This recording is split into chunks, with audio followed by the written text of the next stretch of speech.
Hi there, it's Dr. Everybody. A couple of notes on Project 8. I didn't do one for 7. I'm looking at the code, probably should have. Caught by surprise a little bit on that. So let's take a look at Project 8. What's going on here? So what we've done is we've gathered some data from the Census Bureau on a county by county basis. So we went out to the Census Bureau, went out to census.gov, and we get all their data, estimated data for the year 2013, the latest that's there. And there's also a specification below that on, what the data looks like. And what are we doing with this? Well, we are interested in a few lines of the file. We're not going to look all of it. We're going to want the county, the state that it's in, the estimate as of 2013, which has this column name, the births, which has that column name, and the net migration rate, which has that column name. And there's a little note here is that when the county field is a 0, that's data for the whole set. You're going to ignore that. We aren't interested in that. And what do we do with this data? Well, we specify it. Oh, but first watch out. Not every county ends in county. They do in Michigan, but not in other states. So some counties have things like Louisiana, they call them parishes, and Alaska calls them boroughs or census areas, and Virginia even has cities. So we have to ask, we're going to always ask for the whole name. So you don't say Clay and assume that it's county, you say Clay County, because if you're in Louisiana, you have to make sure that you include those words on the end. So that's part of the problem. And what we're going to do here is we're going to build a dictionary. And let me go back to what we're working with. We're going to have a dictionary, and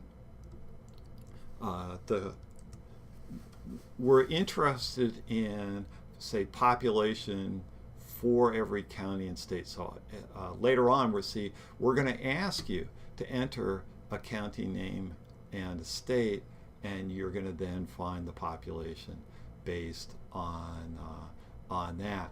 And so what you want is, in your dictionary, you're going to want your key to be a tuple that is the state and the county. The order doesn't matter. You could have a county, state, doesn't matter. That'll be the key. The value will be the other 3 things. And you can put them in a list or a tuple. It doesn't matter. It'll be your population, your births, and the migration. All right. So there's your key. That's how we're going to build our dictionary. All right. So we're going to have a tuple as the index. So when you refer to something, if your dictionary was named D, you will actually give it a tuple that's the state and the county, and that's how you will access items. And the result of that will be the value, which in this case is a tuple. Or you could do that. You could do that as a list. The value can be a tuple or a list. Doesn't really matter. Values can be anything. The key has to be a tuple. That's got to be a tuple because it has to be immutable. All right, so that's how you can build your dictionary, and that's the first thing you do. You read the file, build the dictionary. Okay, so in some sense, task 1 is build the dictionary.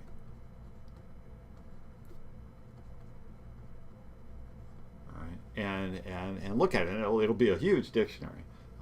So you might want to just build it for a state first or something like that to make your task a little easier. And then we have 2 parts to this project. We ask you to find the county with the largest population in the whole country, the county with the smallest population in the whole country. And then you start a loop down here where you ask for a state. Notice case doesn't matter. You give it a county. We have to give the whole name. And it will print out, it will echo the state and the county, and then print out the 3 pieces of information that are in the value. And then you ask again, a state and a county, again, case doesn't matter, and it echoes them and prints them out. And then if you enter quit, it says to enter a Q or a quit to halt. And again, that should be case insensitive, so I should be able to write something like that, and it will quit. I'll give you a hint. Once you have built the dictionary, this part down here is easier than the other part. Okay, so I do this part first. Ignore the largest and smallest population until till later. To do this, how do you find the largest? Well, Max is your friend. Max works on lists. And Min is your friend here. It works on lists.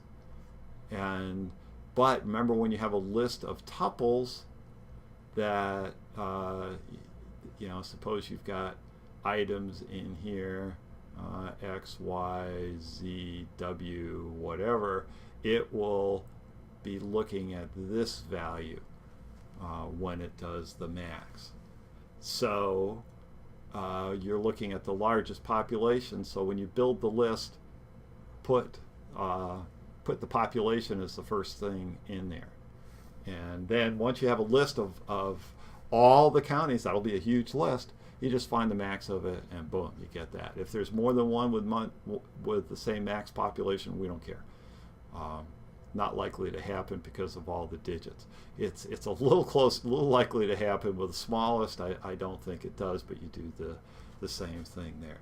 The elegant thing here to use is, rather than rearranging things, is to use operator.itemGetter and specify, oops, I'm running out of space here, specify the order that you want the items to be sorted in, or to be considered in terms of max and min. Actually, it does sort and then grabs either the smallest or the largest. So you can do it. You can rearrange it, or you can use the item getter. We don't care. This is a nice, elegant solution. It's in the lab. I think it was in one of the labs. But you can find out about that. And so that's an outline of it. Let me show you how to get started with it. I made a start. There's a note that has shown up on Piazza because we are using Unicode.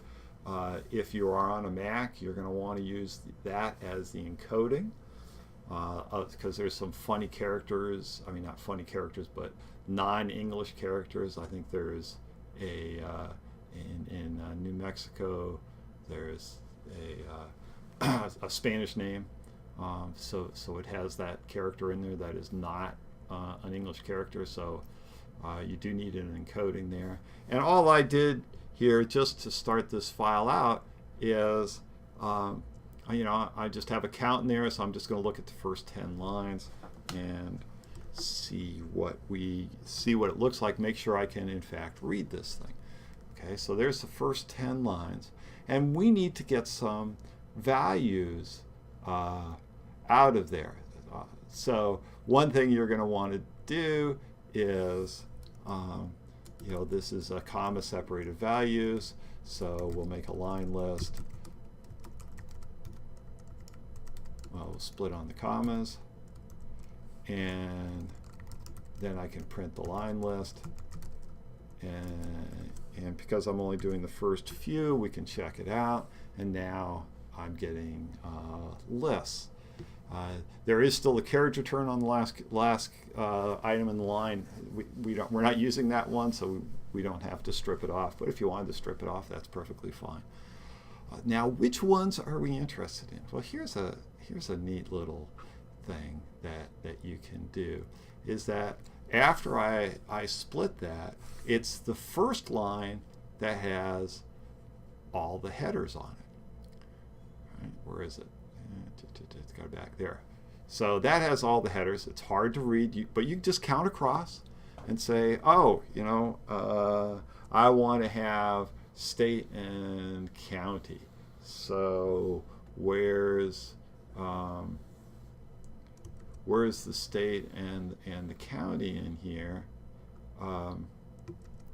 and I can count over. You know, there's 0, 1, 2. All right, states in 3, counties in 4.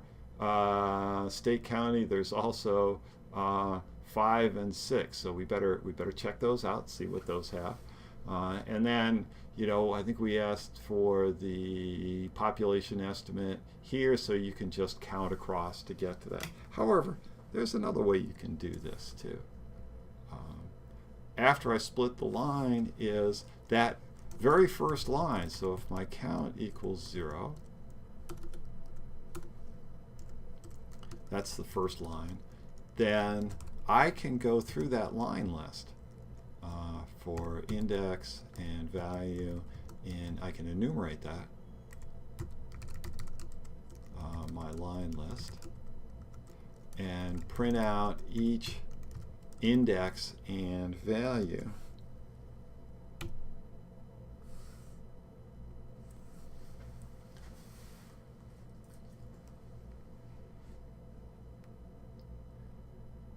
So now when I want to figure out, you know, where is the county name? Well, you know, I can certainly count across 0, 1, 2, 3, 4. Looks like we want 5 and 6 for my state and county, but where's the population estimate that I want? Well, I just printed printed all those indices off. Let's go back to the original here. Oops. Let me get my mouse back. And there it is.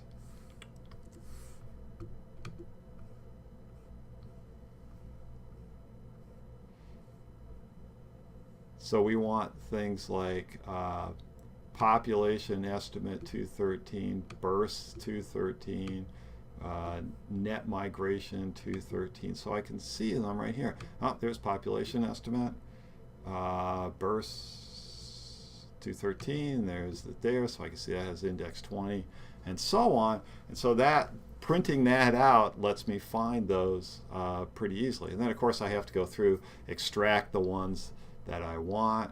So I can, for example, did I in fact get, you know, the right information? So like I said, I thought maybe it was index 20. Is that going to give me the right values? And when I run that, we see that it prints out births 2013. That's what we're looking for, and it prints it out to values. That's the whole state, so we don't want that one, but we do want to gather up the other ones. And so that's a way you can find the indices, and then you can just build a dictionary. Hopefully that will give you enough to get started with it. Good luck.